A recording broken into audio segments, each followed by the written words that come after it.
Members of Congress, I have the high privilege and the distinct honor in presenting to you the President of the United States.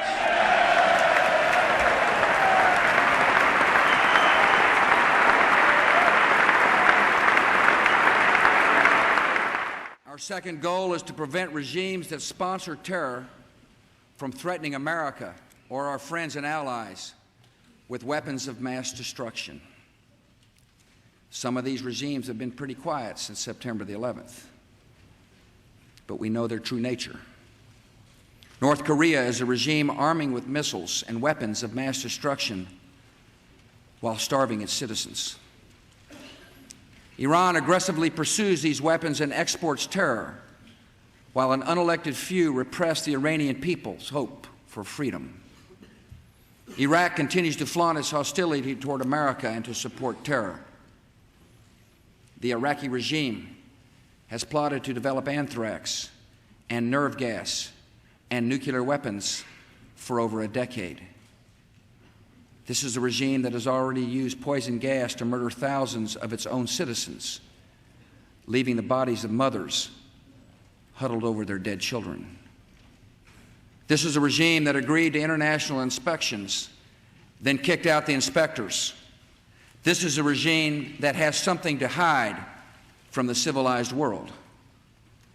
States like these and their terrorist allies constitute an axis of evil, arming to threaten the peace of the world. By seeking weapons of mass destruction, these regimes pose a grave and growing danger. They could provide these arms to terrorists, giving them the means to match their hatred. They could attack our allies or attempt to blackmail the United States. In any of these cases, the price of indifference would be catastrophic. We'll be deliberate, yet time is not on our side. I will not wait on events while dangers gather. I will not stand by as peril draws closer and closer. The United States of America will not permit the world's most dangerous regimes to threaten us with the world's most destructive weapons.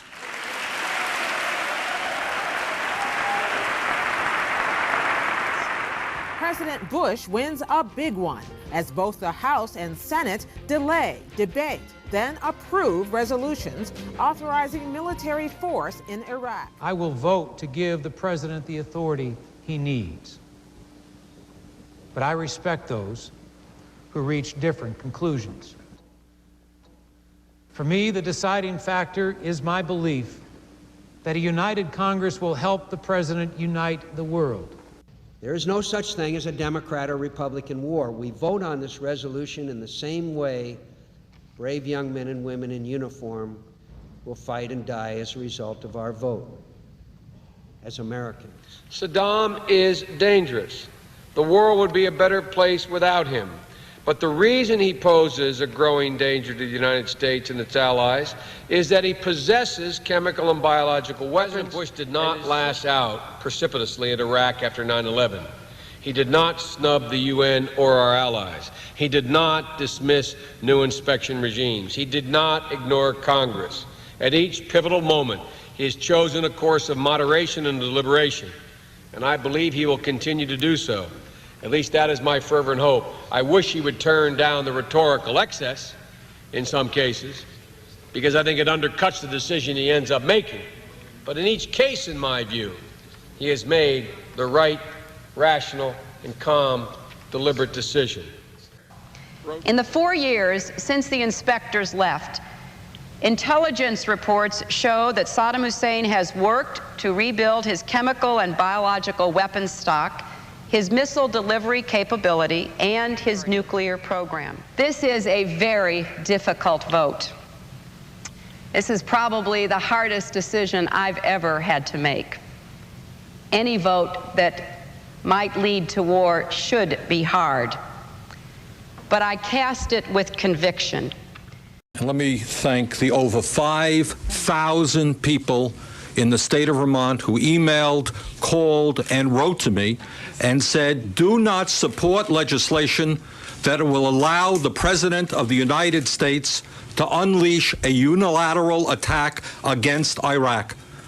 Demand that the President work with the United Nations and with the international community to get weapons inspectors into Iraq. That's what the people of Vermont have told me, and poll after poll shows that that is what the people of the United States want.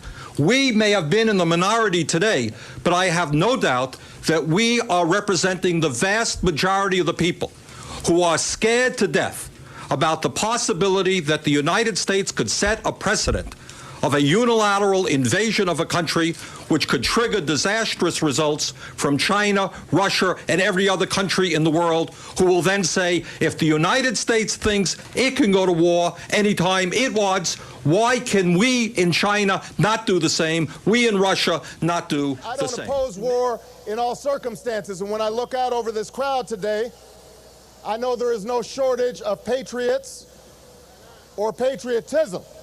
What I do oppose is a dumb war. Last November 8th, this council passed Resolution 1441 by a unanimous vote.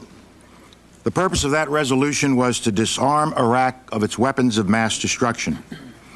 Iraq had already been found guilty of material breach of its obligations, stretching back over 16 previous resolutions and 12 years. We have talked frequently here about biological weapons.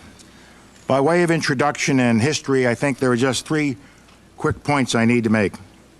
First, you will recall that it took UNSCOM 4 long and frustrating years to pry an admission out of Iraq that it had biological weapons.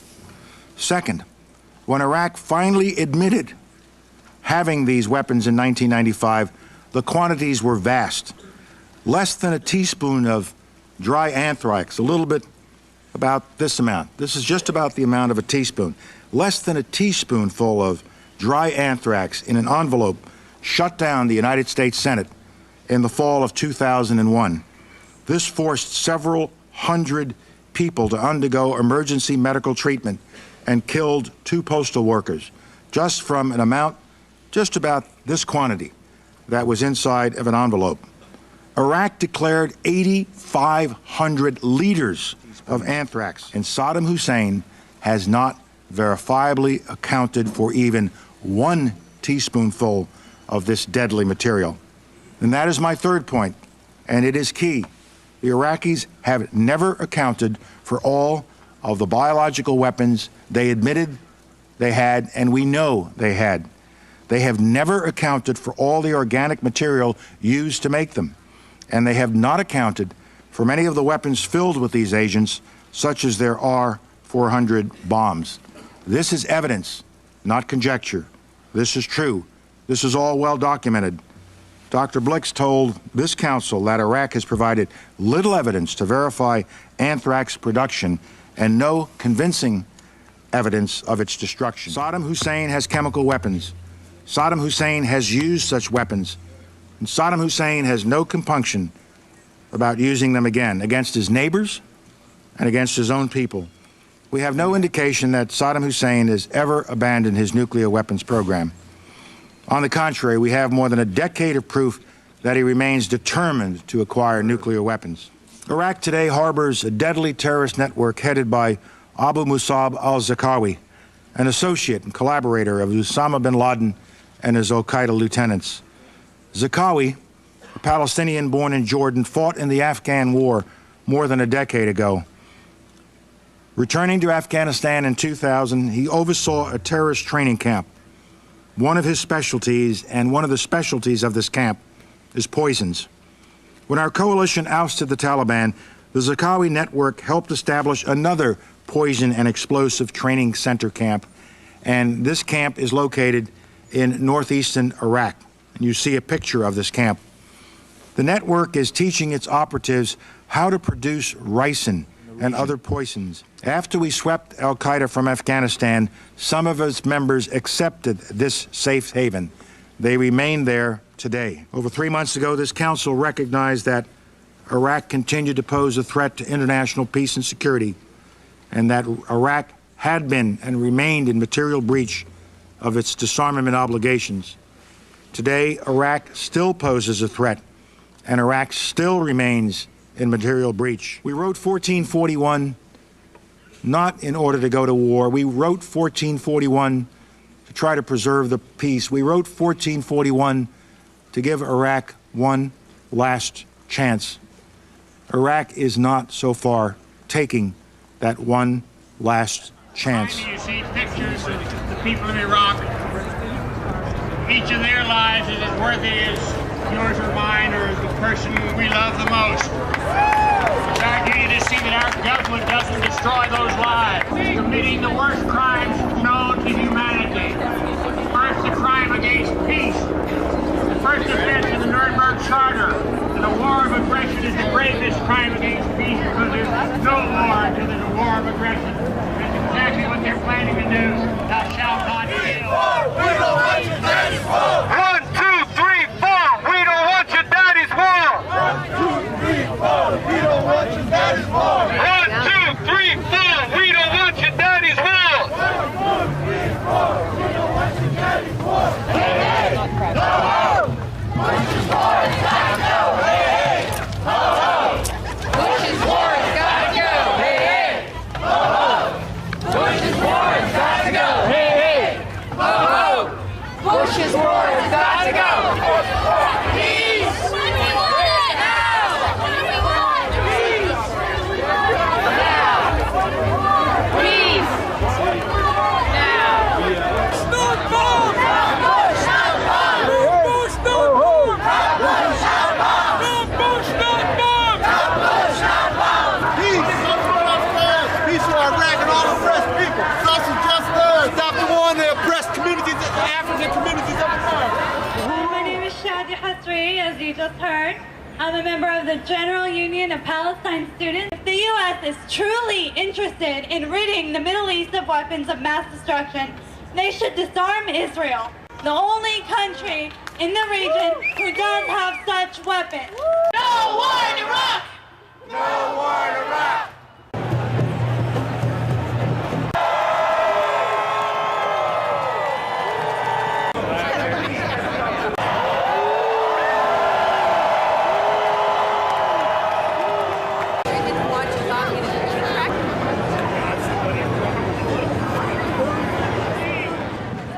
Whatever the figures, without doubt, one of the largest gatherings, let alone protest rallies, in English history. And so we're at Piccadilly Circus, where the two large marches fuse to become one even bigger one and head to the rally at Hyde Park. Well, we can argue forever about the validity of opinion polls, but what surely matters today is that this proposed war by Britain is historically unpopular. And the mother of all focus groups has descended on London to bring that fact home to Tony Blair today. Do you think now war is inevitable? I hope it isn't. And I hope that it will not ignore the sentiments of the majority of the nations across the world. We have to disarm Iraq. We can't just leave that Iraqi dictator in a position where he can hold weapons that he could use.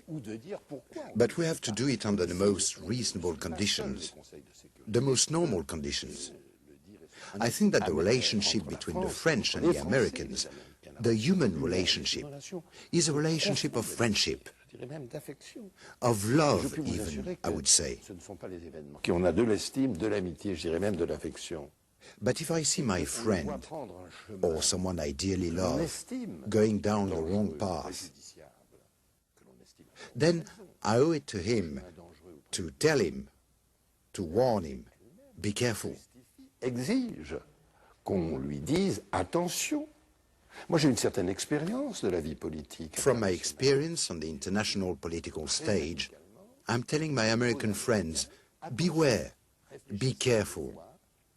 Think it over seriously before you take action that is not necessary, and that can be very dangerous, especially in the fight against international terrorism, which we are really working hard on. If our plea is for America to work with others, to be good as well as powerful allies, Will our retreat make them multilateralists? Or will it rather not be the biggest impulse to unilateralism that we could possibly imagine? But on this decision hangs the fate of many things, of whether we summon the strength to recognise the global challenge of the 21st century and meet it, of the Iraqi people groaning under years of dictatorship, of our armed forces, brave men and women of whom we can feel proud, whose morale is high and whose purpose is clear, of the institutions and alliances that will shape our world for years to come. To retreat now, I believe, would put at hazard all that we hold dearest.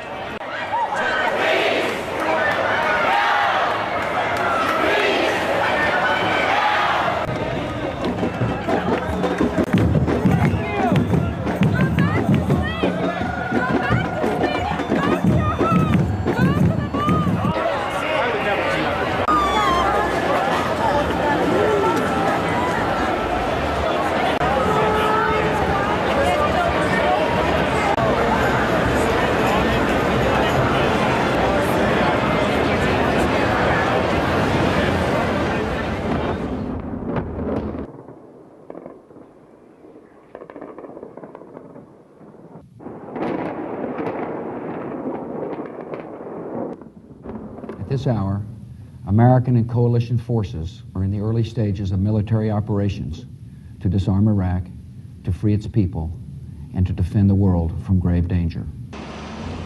U.S. defense officials said today the attacks have significantly weakened the Iraqi president's elite Republican Guard troops. The heart of Baghdad fell to U.S. forces today, and Saddam Hussein's regime largely collapsed. Thousands of Iraqis swarmed the streets to celebrate the end of the dictator's rule.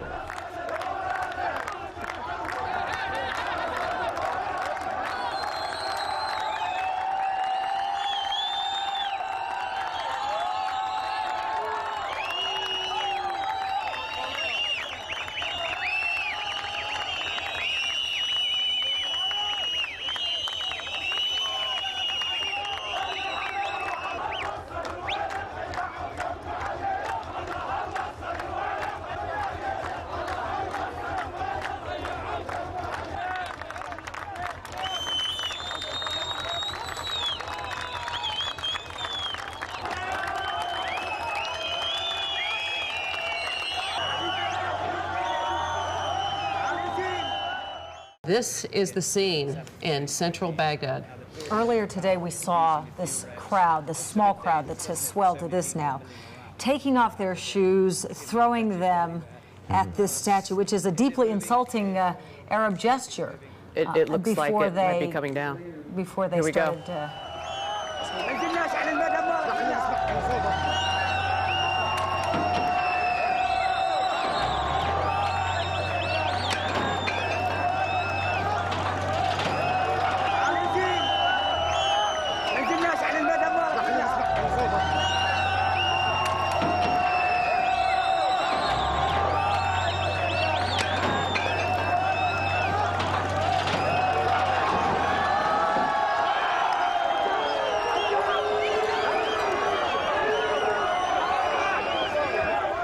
Coalition forces will help maintain law and order so that Iraqis can live in security.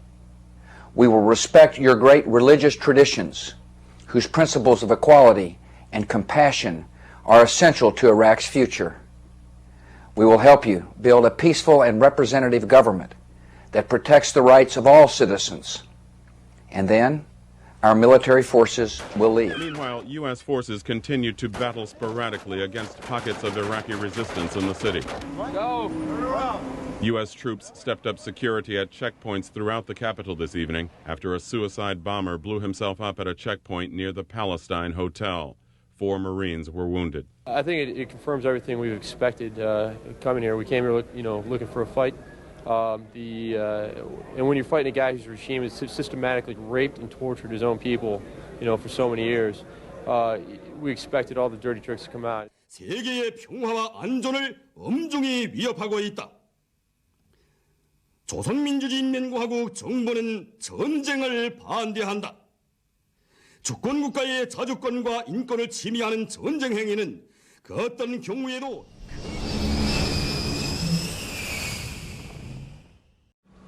Officers and sailors of the USS Abraham Lincoln, my fellow Americans, major combat operations in Iraq have ended. In the Battle of Iraq, the United States and our allies have prevailed.